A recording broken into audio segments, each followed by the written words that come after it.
Hello food lovers, welcome to Mama's food. నేను మీ స్వాతి. ఈరోజు నేను హైదరాబాద్ పెళ్ళిళ్ళ స్పెషల్ గ్రీన్ చికెన్ కర్రీని ఇంట్లోనే ఎలా ప్రిపేర్ చేసుకోవచ్చో చూపించబోతున్నాను. అన్నీ ఇంట్లో ఉండే ఇంగ్రీడియంట్స్తోని చాలా సింపుల్గా ఈజీగా ప్రిపేర్ చేసుకోవచ్చు. టేస్ట్ అయితే చాలా బాగుంటుంది. అన్నంలోకి, బగారా రైస్లోకి, చపాతీలోకి, బటర్ నాన్స్లోకి సూపర్గా ఉంటుంది.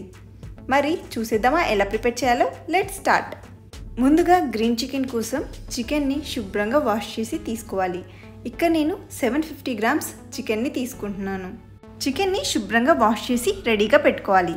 ఇప్పుడు ఒక మిక్సీ జార్ తీసుకుని ఇందులో 2 ఇంచుల అల్లాన్ని పైన పొట్టు తీసేసి తరిగి వేసుకోవాలి. 5-6 వెల్లుల్లి రెమ్మల్ని పైన పొట్టు తీసేసి వేసుకోవాలి. ఇప్పుడు ఈ మిక్సీ జార్లోకి గుప్పెడంత పుదీనా ఆకుల్ని బాగా శుభ్రంగా వాష్ చేసి తీసుకోవాలి. శుభ్రంగా వాష్ చేసుకున్న అరకట్ట కొత్తిమీరను కూడా కాడలతో సహా వేసుకోవాలి. ఇప్పుడు ఇందులోకి మీ టేస్ట్కి తగ్గట్టుగా 7 నుంచి 8 పచ్చిమిర్చి వేసుకోవాలి. ఇప్పుడు వీటిని ఒకసారి మిక్సీ పట్టుకోవాలి. ఈ విధంగా మిక్సీ పట్టుకున్న తర్వాత ఇందులోకి మనం పెరుగుని యాడ్ చేసుకోవాలి. ఇందులోకి 4 టేబుల్ స్పూన్స్ వరకు పెరుగు యాడ్ చేసి మెత్తగా మిక్సీ పట్టుకోవాలి. మిక్సీ పట్టిన తర్వాత కన్సిస్టెన్సీ ఈ విధంగా ఉంటుంది. ఇప్పుడు ఈ మిక్సీ జార్ని పక్కన పెట్టుకుని స్టవ్ వెలిగించి ప్యాన్ కానీ కడాయి కానీ పెట్టుకుని అందులో 2 table spoons oil, 2 table spoons నెయ్యి వేసుకోవాలి. నెయ్యి వేసుకుంటే గ్రీన్ చికెన్ చాలా టేస్టీగా ఉంటుంది. ఆయిల్ హీట్ అయిన తర్వాత ఇందులో ఒక బిర్యానీ ఆకు, ఒక చిన్న దాల్చిన చెక్క ముక్క, 2 ఇలాచీలు, 3-4 లవంగాలు, 1 టీ స్పూన్ జీలకర్ర, 5-6 జీడిపప్పు పలుకులు వేసుకుని వీటిని కొద్దిగా ఫ్రై చేసుకోవాలి. జీడిపప్పు కొద్దిగా రంగు మారేంత వరకు ఫ్రై చేసుకోవాలి. ఇలా ఫ్రై అయిన తర్వాత ఇందులో 2 మీడియం సైజ్ ఆనియన్స్ని ఇలా సన్నగా చాప్ చేసుకుని వేసుకోవాలి.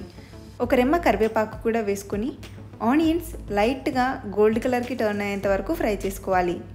ఆనియన్స్ బాగా ఫ్రై అయితేనే కర్రీ టేస్ట్ బాగుంటుంది. కాబట్టి మంట లో టు మీడియం ఫ్లేమ్లో ఉంచుకొని నిదానంగా ఆనియన్స్ని ఫ్రై చేసుకోవాలి. ఈ విధంగా ఆనియన్స్ ఫ్రై అయిన తర్వాత మనం ముందుగా శుభ్రంగా వాష్ చేసి పెట్టుకున్న చికెన్ని నీళ్లు వంపేసి చికెన్ని మాత్రమే యాడ్ చేసుకోవాలి. చికెన్ని యాడ్ చేసుకున్నాక మంట మీడియం ఫ్లేమ్లో ఉంచుకొని నిదానంగా చికెన్ని కుక్ చేసుకోవాలి. చికెన్ని అంతా బాగా కలిసేలాగా గరిటెతో ఒకసారి కలుపుకొని పైన మూత పెట్టుకొని మీడియం ఫ్లేమ్ మీద 5 మినిట్స్ కుక్ చేసుకోవాలి. 5 మినిట్స్కి మూత తీసి చూస్తే చికెన్లో ఈ విధంగా నీళ్ళూరి కొద్దిగా చికెన్ కుక్ అయి ఉంటుంది. ఇప్పుడు ఒకసారి తిరిగి కలుపుకొని ఇప్పుడు ఈ చికెన్లోకి రుచికి సరిపడా ఉప్పు, 1/2 టీ స్పూన్ పసుపు యాడ్ చేసుకొని మొత్తం అంతా కలిసేలాగా ఒకసారి మిక్స్ చేసుకోవాలి. ఈ గ్రీన్ చికెన్లోకి కారం అస్సలు యాడ్ చేయరు. ఇప్పుడు అంతా కలిసేలాగా కలుపుకున్నాం కదా, పైన మూత పెట్టేసుకొని మీడియం ఫ్లేమ్ మీద మరొక 5 మినిట్స్ కుక్ చేసుకోవాలి. 5 మినిట్స్ తర్వాత మూత తీసి మనం ముందుగానే గ్రైండ్ చేసి పెట్టుకున్న చిల్లీ పేస్ట్ని యాడ్ చేసుకోవాలి. ఈ గ్రీన్ చిల్లీ పేస్ట్ ముక్కలకి బాగా పట్టేలాగా ఒకసారి కలుపుకోవాలి. మంట మీడియం టు లో ఫ్లేమ్లో ఉంచుకొని ఈ చిల్లీ పేస్ట్లోంచి పచ్చివాసన పోయి ఆయిల్ పైకి తేలి మంచి స్మెల్ వచ్చేంత వరకు ఉడికించుకోవాలి. మూత పెట్టుకొని మధ్య మధ్యలో తీసి కలుపుకుంటూ ఉడికించుకోవాలి. ఈ విధంగా కుక్ అవ్వడానికి కనీసం 5 మినిట్స్ పడుతుంది. ఈ విధంగా కుక్ అయిన తర్వాత ఇప్పుడు ఒకసారి మూత తీసి బాగా కలుపుకొని ఇప్పుడు ఈ చికెన్లోకి గ్రేవీ కోసం 1 గ్లాస్ వాటర్ని యాడ్ చేసుకోవాలి. మీకు ఇంకొంచెం గ్రేవీగా కావాలి అనుకుంటే మరొక 1/2 గ్లాస్ వాటర్ని ఎక్స్ట్రాగా యాడ్ చేసుకోండి. ఇప్పుడు ఒకసారి బాగా కలుపుకొని మంట హై ఫ్లేమ్లో ఉంచుకొని ఈ చికెన్ని కుక్ చేసుకోవాలి. దాదాపు ఒక 5 మినిట్స్ కుక్ అయిన తర్వాత చికెన్ ఆయిల్ పైకి తేలుతూ ఈ విధంగా కుక్ అయిపోయి ఉంటుంది. ఇప్పుడు చికెన్లోకి 1 టీ స్పూన్ గరం మసాలాని యాడ్ చేసుకోవాలి. గరం మసాలా చివర్లో యాడ్ చేయడం వల్ల టేస్ట్ చాలా బాగుంటుంది, అలాగే స్మెల్ కూడా చాలా బాగా వస్తుంది. ఇప్పుడు మంట లో ఫ్లేమ్లో ఉంచుకొని 2 మినిట్స్ మూత పెట్టుకొని కుక్ చేసుకుంటే గ్రీన్ చికెన్ కర్రీ తయారైపోయినట్టే. చాలా టేస్టీగా ఉంటుంది.